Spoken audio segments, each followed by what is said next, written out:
Un parfum de féminité sur ce plateau pour rendre agréable votre balade devant les kiosques. Bienvenue Bintou Akoum. Merci Sechkeka, mesdames, messieurs. Bienvenue à la revue de presse de cette édition. Nous sommes le jeudi 7 novembre 2013. Et tout de suite, nous parlons d'investissement public avec le journal de Pius Noumeninjawe qui nous dit que les délais d'exécution du budget 2013 ont été prorogés. Une ordonnance du président de la République autorise les engagements jusqu'au 31 décembre et les ordonnancements jusqu'au 31 janvier 2014. Serait-ce suffisant pour rattraper le retard accumulé? That's the question. Reportez-vous en page 9 pour avoir les détails. Le quotidien Le Messager titre aussi sur le concours de la douane avec des policiers qui raquettent les candidats. Ils leur réclament de l'argent contre les fiches d'inscription qui sont pourtant gratuites. C'est à retrouver à la page 2. En page 4, législative et municipale, le double scrutin 2013, on n'en finit pas d'en parler. 1398 personnes réclament de l'argent à Elecam. Représentants de l'administration au sein des bureaux de vote, ils n'ont toujours pas été payés. Parlons santé avec le quotidien Le Messager cette fois-ci avec cette alerte. La menace du choléra plane sur la prison de Douala.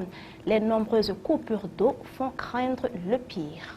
Et puis, Mutation nous est également parvenu ce jour et nous parle de justice. Qui doit répondre des actes de Paul Biya? S'interroge Mutation.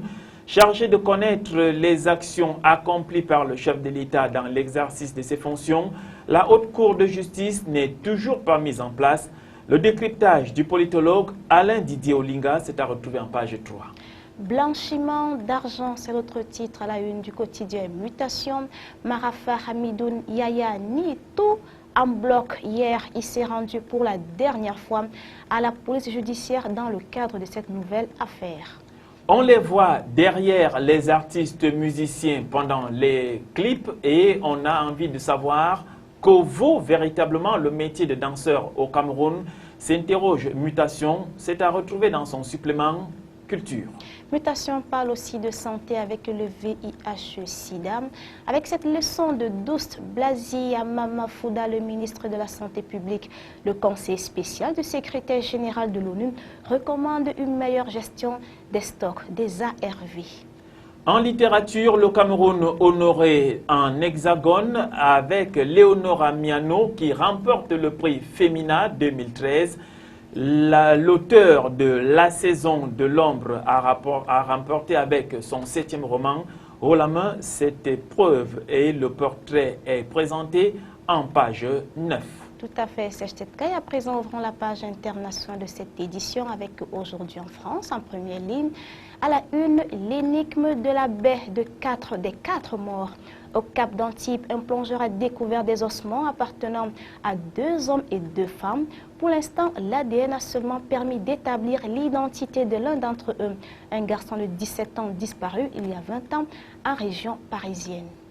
Une échauffourée qui fait beaucoup parler d'elle ces derniers temps entre manifestants et le gouvernement et les bonnets rouges ont été rappelés à l'ordre par le gouvernement justement.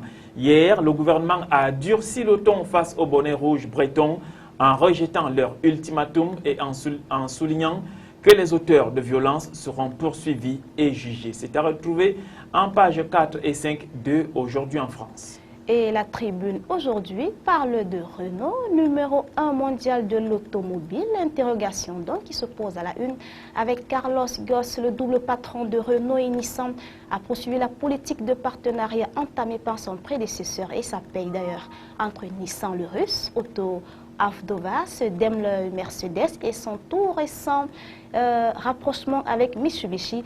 Renault est au cœur d'un dispositif qui produit 11 millions de voitures par an. Le social est aussi au programme à la une de la tribune qui nous présente l'inspection du travail qui prend du poids. Les inspecteurs du travail pourront bientôt infliger des sanctions immédiates aux entreprises. C'est en tout cas ce que souhaite Michel Sapin. La tribune parle aussi de logement en s'interrogeant avec faut-il craindre la hausse des prix en Europe.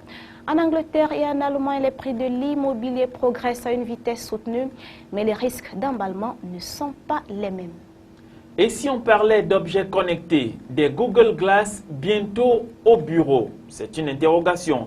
Les lunettes connectées sont promises à un bel avenir. Elles pourraient faire gagner des milliards de dollars à certains secteurs. Le Figaro, lui, aujourd'hui, titre sur la proposition de loi sur la prostitution qui suscite de nombreuses oppositions. La suppression du délit de racolage passif et la pénalisation des clients qui figurent dans la proposition de loi sur la prostitution sont critiqués par des personnalités politiques comme Ségolène Royal et par des associations qui viennent en aide aux prostituées.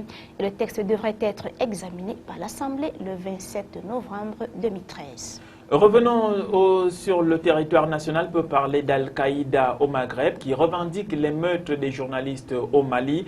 En effet, les exécutions de Ghislaine Dupont et Claude Verlon ont été revendiquées par ACMI. Ce groupe a fait parvenir un communiqué à une agence de presse mauritanienne. Les enquêteurs qui n'ont pas été surpris par cette revendication sont sur la piste d'un commando de 4 tueurs. Le Figaro parle aussi de ses révélations sur le trésor nazi. Comment le voleur des tableaux a berné les Alliés.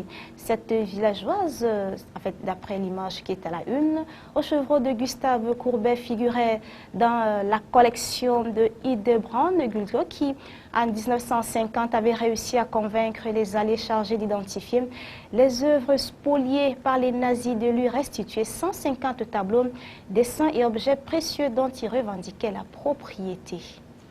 Une autre information, le Figaro nous dit que dans la tempête, les ministres sont saisis par le doute. Et c'est l'affaire Leonarda, cette jeune fille qui avait été expulsée, recule sur la fiscalité de l'épargne et l'écotaxe devant l'accumulation des couacs. Les membres du gouvernement n'hésitent plus à critiquer l'organisation de l'Élysée de Matignon. Le président reste en retrait. L'Iran est prêt à un accord avec l'Occident. C'est un titre qui barre la une du quotidien Le Monde. Dans un entretien au quotidien Le Monde, justement, le ministre iranien des Affaires étrangères, Mohammad Javad Zarif, affirme qu'un accord sur le nucléaire est désormais à portée de main si les Occidentaux changent d'approche. Le Monde nous présente aussi le grand divorce même entre Hollande et les Français. La hausse des impôts a été déclencheur d'une crise de défiance généralisée. À présent, c'est le journal L'équipe à la une, déficit qui vire à l'orange avec cet orgueil qui n'a pas suffi. L'OM a subi hier soir sa 4e défaite de rang en Ligue des Champions, ce qui entérine son élimination de l'épreuve et animé de bonnes intentions. Les Marseillais ont été trop friables en défense. Et nous restons dans le domaine du football pour parler de ces déficits qui virent à l'orange. En fait, c'est le ras-le-bol des présidents et professionnels de football qui ne comprennent pas que certaines décisions soient prises. Et c'est pourquoi, alors que les présidents hésitent à maintenir leur mot d'ordre de grève, les comptes des clubs professionnels se portent mieux. Les pertes cumulées au 30 juin ne sont plus que de 39,5 millions d'euros contre 108 millions la saison dernière. Oui, Serge Tetka, sortant de l'équipe avec Gasquet qui remonte le temps. Le Français opposé à Federer pour son 2e match au Master parle des entraîneurs qui ont jalonné sa carrière. Les Échos, le journal économique nous est parvenu ce jour et nous parle de Bercy qui prépare un nouveau plan d'économie. Bernard Cazeneuve aux Échos, je suis prêt à prendre les risques nécessaires. Fin de citation.